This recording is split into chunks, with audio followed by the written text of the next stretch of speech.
Gonê está agora aturdido, meio zonzo na conjuntura, porque ele não foi, se você observa a coreografia da Polícia Federal, na produção e no encaminhamento desse relatório que desnudou o Dias Toffoli e as suas relações com o Vorcaro, o Gonê foi deixado à margem. O Edson Fachin recebeu o relatório na segunda-feira. E aí ficou lá ruminando aquele texto, o que fazer com aquilo. E no Brasil a imprensa é muito buliçosa, né?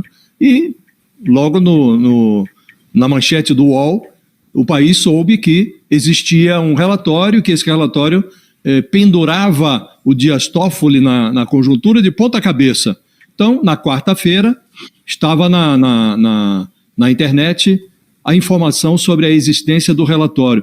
E só na quinta, porque o Fachin teve que mandar para ele, só na quinta, o Procurador-Geral da República, o Gonê, recebeu também uma cópia. Ele deveria, pelas atribuições que exerce, pela responsabilidade que a Constituição lhe atribui, pelo peso do cargo, cabe a ele acompanhar investigações contra autoridades que tenham foro no Supremo, cabe a ele decidir se essas autoridades devem ser ou não denunciadas na Suprema Corte. Então, ele está no ar, estava no ar até ontem, e só recebeu, ele foi o último a saber sobre esse relatório que encrencou o Toffoli. E aí ele fica visitando o presidente da República. O Lula está exagerando também, Fabíola, porque não cabe ao presidente ficar...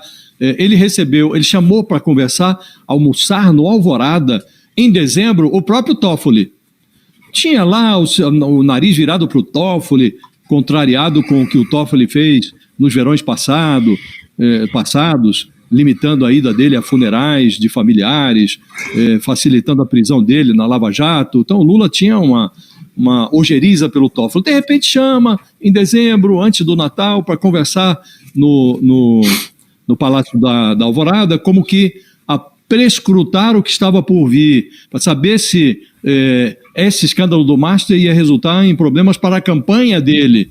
Agora recebe o Gonê no Palácio da Alvorada, também para saber que apito o Procurador-Geral pretende tocar nesse escândalo.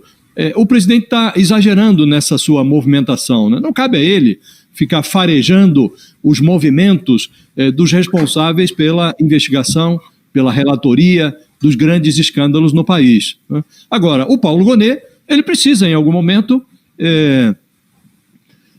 colocar em prática a principal vocação que se exige de um procurador, que é a vocação para procurar. Ele precisa ter, pelo menos, curiosidade. E ele está, nesse momento, acossado, e todos estão esperando o Gonê, porque há realmente grande expectativa, porque são fortes os laços pessoais dele com os investigados. O Gilmar Mendes, que saiu em defesa rapidamente do Dias Toffoli, quando ele começou a ser criticado pelas decisões que tomou, o Gilmar Mendes é padrinho da indicação do Paulo Gonê para Procurador-Geral da República.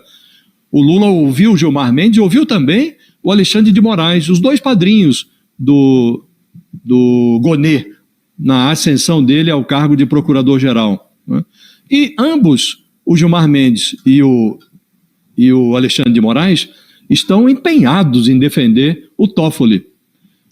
O Gilmar, porque defende todo mundo, é corporativista. Lá atrás, antes do final do ano,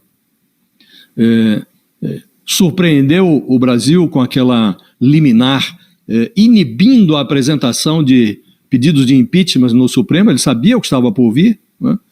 Pedidos de pedidos de impeachment contra ministros do Supremo no Senado. Uma liminar do Gilmar Mendes inibiu ou dificultou a formulação desses pedidos, a tramitação desses pedidos. E o Alexandre de Moraes não tem interesse no derretimento do Toffoli por razões óbvias, porque ele é o próximo da fila. Ele e o contrato que a mulher dele assinou com o Banco Master, né, de 3,6 milhões de reais por mês. Então, esses personagens têm muitos vínculos com o Procurador-Geral. Agora, o único vínculo que o Procurador-Geral deve ter neste momento é o vínculo com o interesse público, é o vínculo com quem paga o salário dele, que é o contribuinte brasileiro. Esse está interessado em aprofundar as investigações e levá-las às últimas consequências.